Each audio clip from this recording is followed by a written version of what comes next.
Let's go.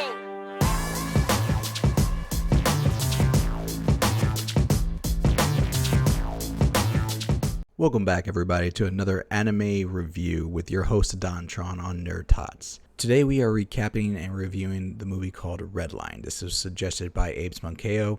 Thank you again for your suggestions. I am loving them so far.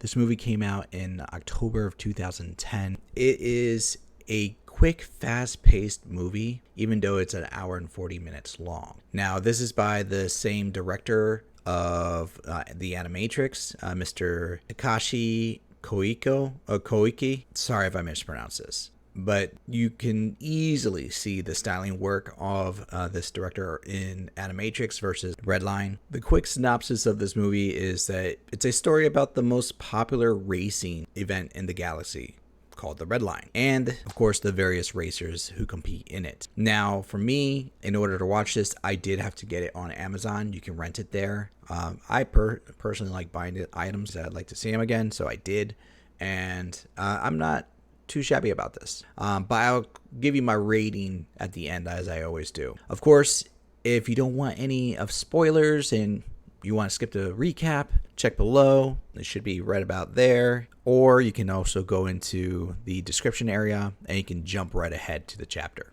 On that note, let's talk about this movie. So this film starts off a little bit slow. Like you see like this crowd, this audience, people are talking in the background. There's little kids trying to get their parents, their father more specifically, into like whatever they're trying to get ready for. They're trying to get the camera ready for a shot. You don't know what it is at first. And then all of a sudden, when the father starts getting the camera set up, then the racers start coming in and you realize, okay, this is one of the entry points or the checkpoints for a race. And then they just zoom quick right by, like a gust of wind almost. Early on, though, you can tell that this is sci-fi, this is futuristic. These are not every person that's there at the race looks like a human. They're like alien, dog-like. They vary. So there's mixed breeds all throughout there. So that's easily, you can tell that this is going to be either fantasy or sci-fi.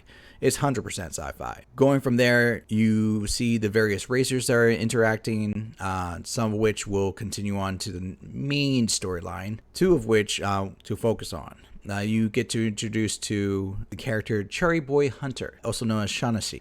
Female racer, she's like one of the main stars of the race, up and comer. She has like a hover vehicle. And then our main character that we focus on, Sweet JP, who is driving a Trans Am. It's a futuristic Trans Am, mind you, but it's a Trans Am nonetheless. Everybody announces it. And he's holding down the race. Now, early on, I get the feeling that this is like the anime adult version of the wacky races. If that's too old a reference for you guys, I am so sorry. But in regards to it, the wacky races is basically outlandish races with various characters that you normally wouldn't see together, and they can do whatever they want in order to win the race, in essence. You can have weapons, deploy tricks, so forth like that. And essentially, it's the same concept here. The only difference, it's more mature.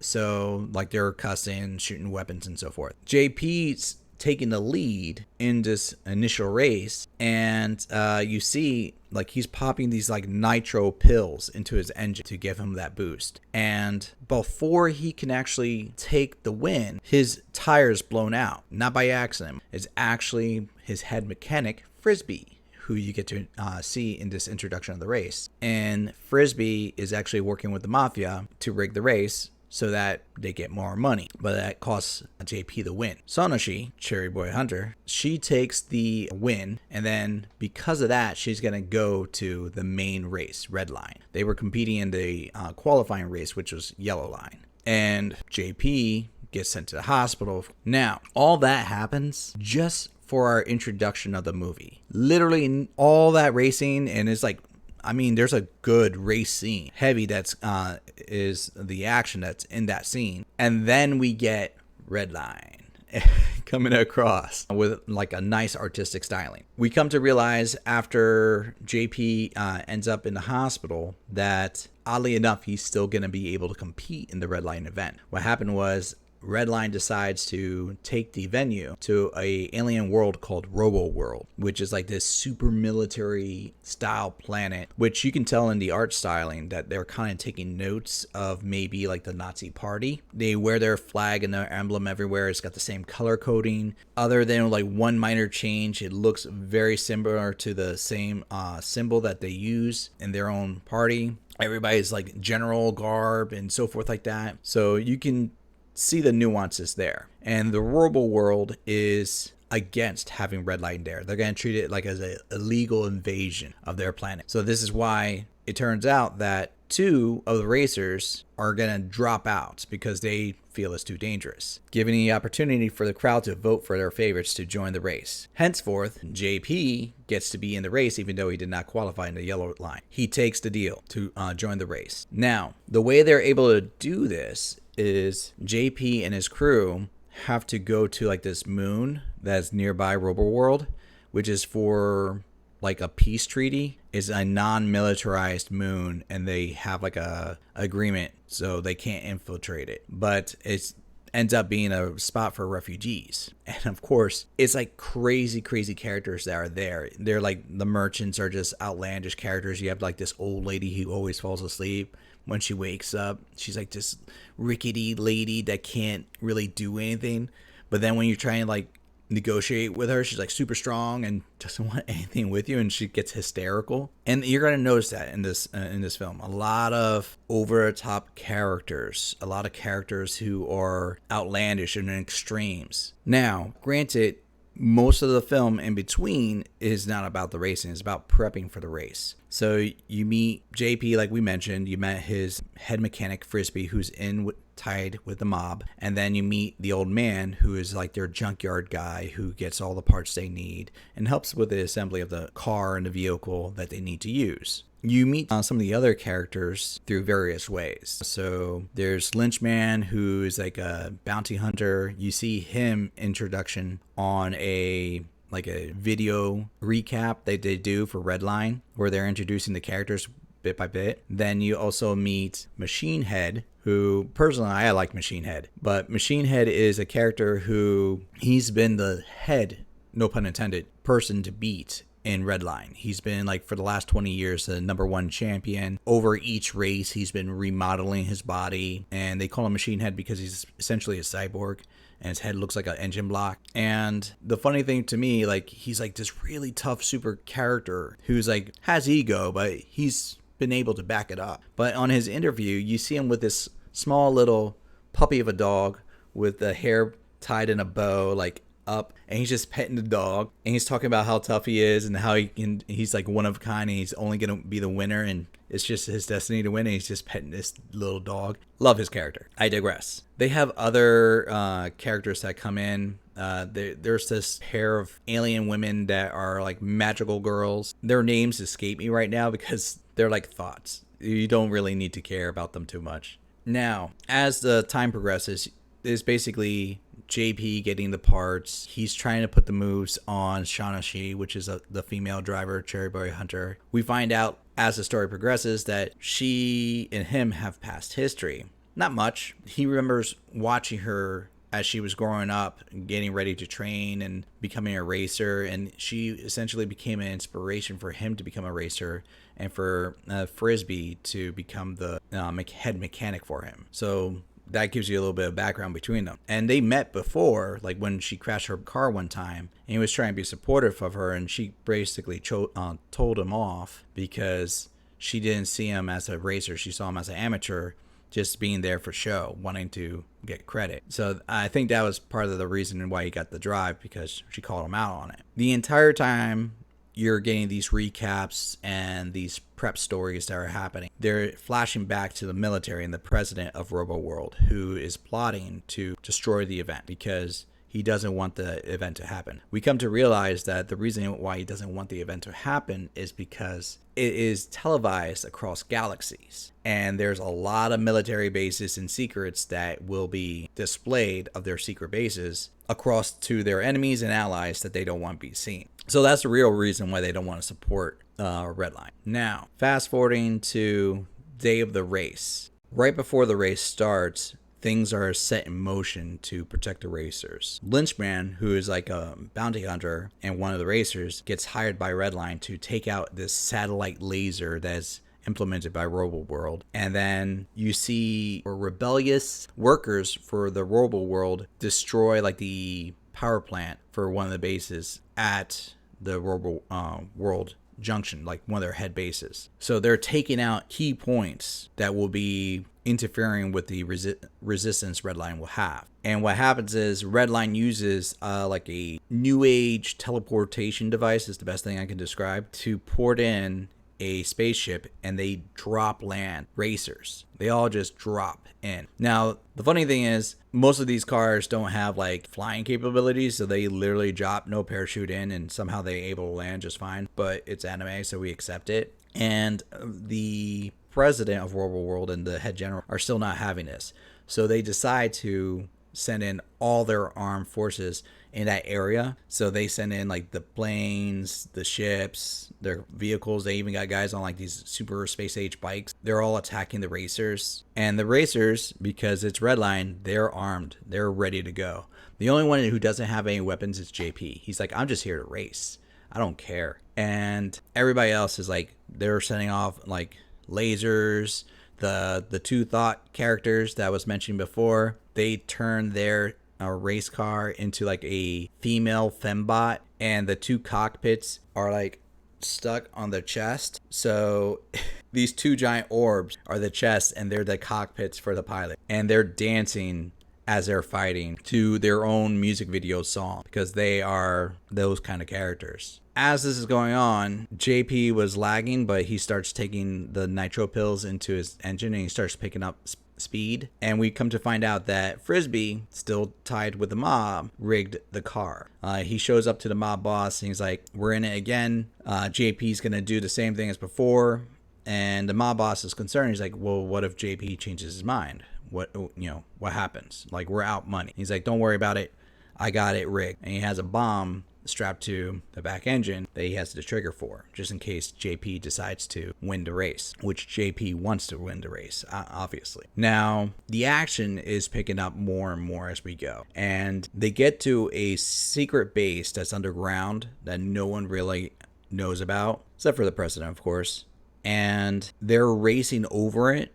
And as they're doing that, it's being attacked by, again, the rebel forces that live on RoboWorld, and one of the racers accidentally falls through and hits the base because they have a vehicle that travels underground. So they were trying to get away from the other soldiers. What's at this base is like this giant golden baby blob-like creature that was been in stasis, for lack of a better word. And all this activity wakes the creature up. And turns out it's a bioweapon that was being engineered, and the president didn't want this to be seen because bioweapons are illegal and is a breach of their treaty. The bioweapon was wakened well before it was ready, so it goes berserk and it starts destroying all the soldiers that were attacking the racers. At this point, they're able to coincidentally activate the satellite laser, and the president makes a judgment call. Instead of killing the Redline racers, he decides to kill the baby. Oh, and they call it Funky Boy. I'm sorry. They call the creature Funky Boy. So they kill Funky Boy because he's been destroying their army,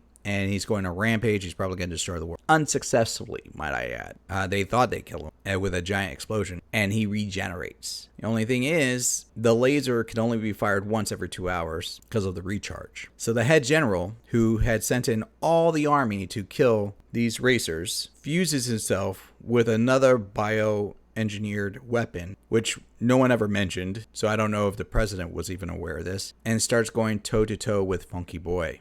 And they start trying to kill each other. And that's the last we see of the general. Well, his last words were to his army, it's like, go finish killing the rest of the racers. But that's essentially the last we see of him. We don't know what happens to Funky Boy and the general, who wins that battle. If they kill each other, they become best friends. We don't know. The race continues on. By this point, we've lost several of our racers. We lost the Thoughts. We lost most of them. There's only really 3 that we need to focus on, and they're still in the race. JP, Shaughnessy, and Machine Head. Now, the complication with Shaughnessy is that her vehicle got destroyed in that last explosion with the battle between Funky Boy. So JP goes to her and offers her truce to, like, win the race with him. Now, I also remember JP's been trying to put the moves hard on this girl in order to win her over. She decides to take the offer because she asks him about the story about how he got arrested for rigging the races. And it turns out that him and his friend Frisbee were trying to win the races, but they would never have enough money to prep the car, get the right engines, and so forth like that. So Frisbee got in with the mob, but JP lost. And because of that, the mob put Frisbee in huge amount of debt. And JP got arrested by the cops. Instead of snitching on Frisbee, he went to jail. So there's heavy ties between the two of them. But because of this, he still feels indebted to Frisbee because Frisbee pretty much sold his life to the mob in order to help his friend out. Or at least this is how he sees it. Now, we're back in the race though. So Shaughnessy took the offer. She didn't really do much. All she did is just sit in the car with JP in the cockpit, and they're racing along, and they are catching up to Machine Head. And JP used up all the nitro pills that he has. Machine Head looks over, and he sees that JP and Shaughnessy are riding together, and he taunts her because he's been racing for a while. He goes, "Are you ready to use that steam light you have?" Now, this is something that was introduced earlier into the film. It's this little capsule that's like the nitro pills, but supposed to have like infinite power or something like that. But she's never used it. It was a gift from her father before he passed away, and she just never touched it. She always wore it like a necklace. And this taunt from Machine Head, he tells her, he's like, "I got one too. I never used it because I never needed it. I'm just going to try it right now for the interest of it." And he pops it, and he blasts off like glowing blue flames of energy just come out from everything from him, and he just blasts off. Now, mind you, he is fused with his ride. He is machine with man. They are together. So, okay, cool. She, on the other hand, just pops in the steam light right into his JP's engine, and JP's like, whoa, this is not meant for it. She's like, "You said you wanted to win," and they're going. And you could see like their car is just like being pulled away, like kind of like the optical light show that happens when you're seeing something going faster and faster. It looks like it's getting stretched, which is really cool.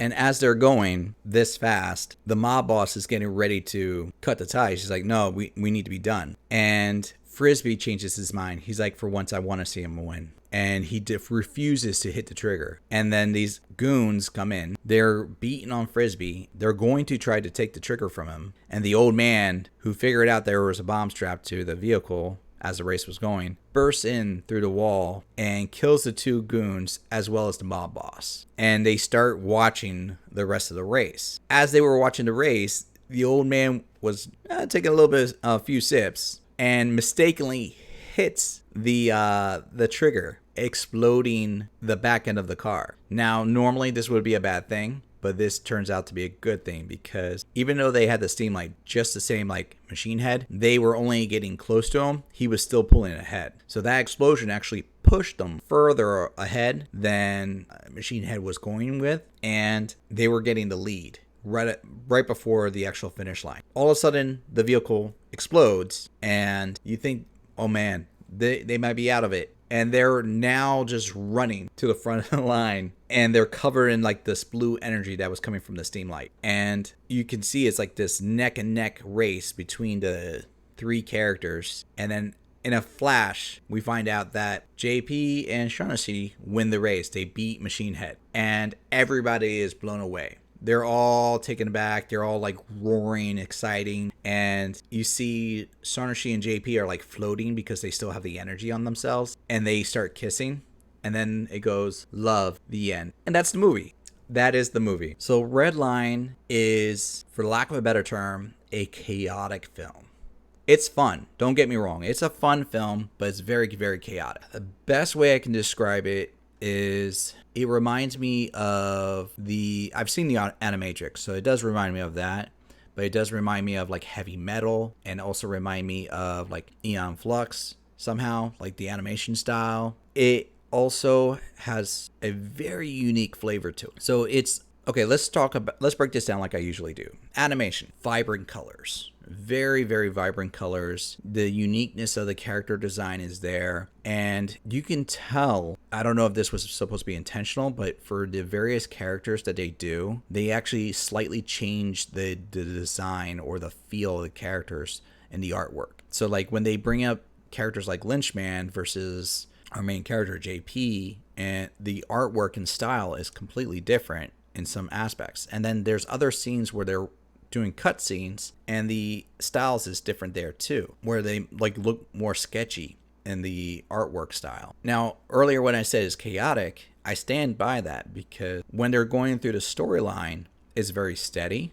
But when they're going into the race or they're going into potential fight scenes that are going on, everything's so rapid. The camera angles are start moving extremely fast. They zoom in a lot into the characters and on the vehicles. And it's not like they zoom in and focus. It's zoom in, shaky cam, and then like cut. And there's so many cut scenes, like boom, boom, boom, boom, boom. You have to kind of slow yourself down in order to kind of keep up, or speed yourself up, whichever you prefer, in order to like keep up with the story. Like the very beginning, when I watched the opening sequence, I felt shaken up at first. Okay, it starts off slow, then the action happens. I'm like, there's so much happening right now. So much that I'm not even focusing on the dialogue. It's not much, but I'm trying just to keep up with the animation style that's going in. Speaking of dialogue, I did watch this in English. Didn't bother me for the syncing of the audio for the English dub. Some characters were better than others, but the dialogue was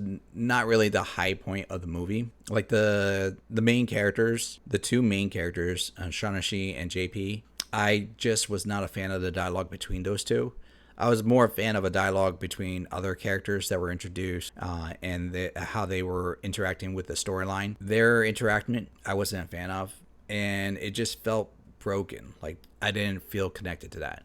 So it felt useless to me, for lack of a better term. Audio-wise, I also liked the sound score. Music was energized. When they were doing the race, you had high octane music going on in the background, but it wasn't overpowering the sound effects of the engines and the characters and the explosions that were happening. So I could enjoy the film and hear the music at the same time, but I didn't feel like one was over the other. I felt like the music should be in the background. That's usually how I feel about most films. Now, overall story, it is pretty chaotic. I mean, they're trying to cover a lot of things for something that feels so simplistic. There's a lot of stuff that are happening in the background of the main story of the racers, and then they're trying to tie in a love story into the mix. They could have cleaned that up like one or two bits, in my opinion. I just didn't need all that. I like the plot line of where the military aspect of where they're going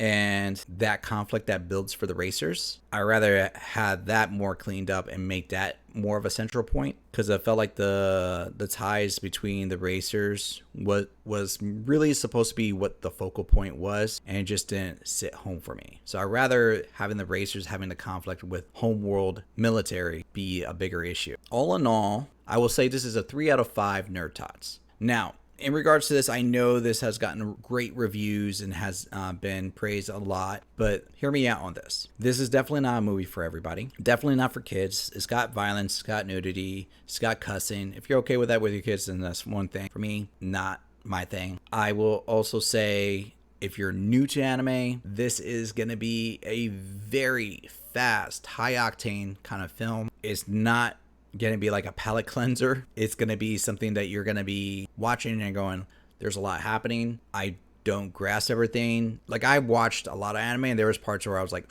I have to rewind or like really take that in. So I wouldn't say this is a good introductory piece for anime for most people. If you've watched a few before, then yes, okay, cool, watch this. If you watched a lot of anime and you haven't seen this yet, I would say this will be a better choice for you. It's a change of pace from a lot of anime that you may have watched. It is definitely a lot of action. When it pops off, it does pop off, and it is enjoyable. I do like at first when I was watching, I was feeling like I wasn't going to. I was going to probably be a 2, but by the end, I was very happy with the end product. The end part right before the credits made me laugh because I thought it was unnecessary, but at the same time, that's kind of the feel of the film. They like have a lot of stuff that's unnecessary but just oddly works. So all in all, 3 out of 5 with our NerdTots review. And If you haven't checked this movie out, by all means, go ahead. If you think my score is off, tell me below in the comments. I would be more than happy to discuss about that. And if you can make some better points, then I would love to see them. Other than that, if you have something else you would like me to see and review, please let me know. I want to explore more, and this is getting more and more fun each time I do it. So thank you so very much for watching this. If you like my review, hit the like. If you're new to the channel, hit subscribe. I try to get these out every Thursday so that I can be consistent with you guys. And then on top of which, continue watching anime, expand your minds, and just be excellent. Thank you. Let's go.